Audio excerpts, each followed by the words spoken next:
Eurocontrol is a European organization with 40 member states, and Eurocontrol is requested by its member states to start implementing a single European sky, where it is foreseen that aircraft operators, airlines, military airspace users will fly in a smooth way. So our role is to help the member states to implement infrastructure, harmonized process, but on the other side we are also providing support to the EU institutions to prepare regulations, to contribute to rulemaking, to draft technical standards, to have a single European sky for Europe.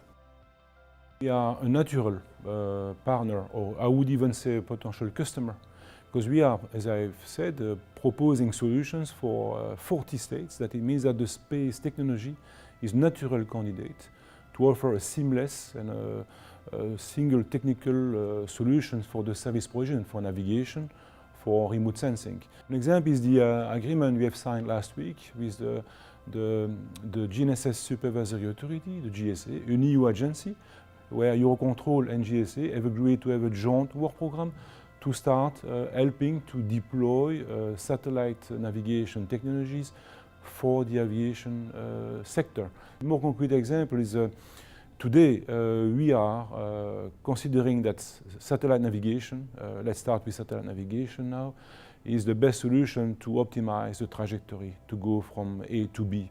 Why is that? Because you don't depend anymore on the terrestrial navigation aids.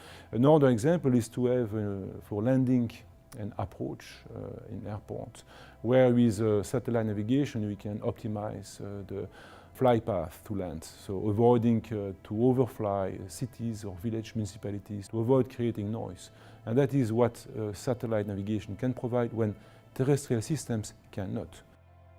Now in the remote sensing sector, Copernicus, I'm not mentioning it, we have a lot of hope that this program will help to improve the weather prediction, having a better knowledge of the atmospheric parameters, help to have a better prediction. And as we want to have a 4-dimension trajectory prediction for aircraft, to know exactly where they are, to increase the capacity again of the system, like for trains, it's important that we know the temperature, the pressure, and so forth and so on, to know exactly where the plane will be within 1 minute. We have a lot of studies done on our side, on the aviation sector, and we see from the space domain potential solutions. An example is, of course, the capability to measure the ash clouds and to see which type of ash has been produced by a volcanic eruption, that we know the dangerosity of this ash on the engines of the aircraft. Today we cannot do that. Another example of application would be how we can connect Galileo and the capability to recover people who are in distress. This is also to us very important. Recent accidents have demonstrated that to find out sometimes victims or even the aircraft is taking time. We would like very much to push in the Galileo requirements to have communication capability to pick up the signal and to send that to the search and rescue centers.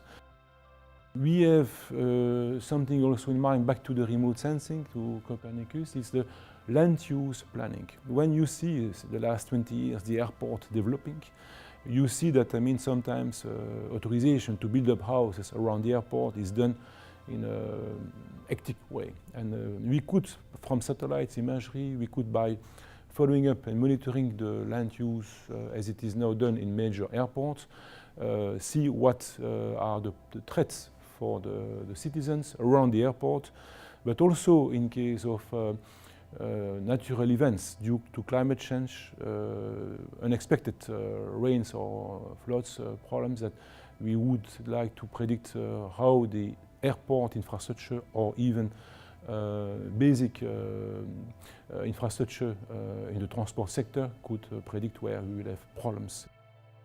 We have plenty of other examples, and we know that space is capable to bring solutions. The key issue is to be able to validate them and then to implement them.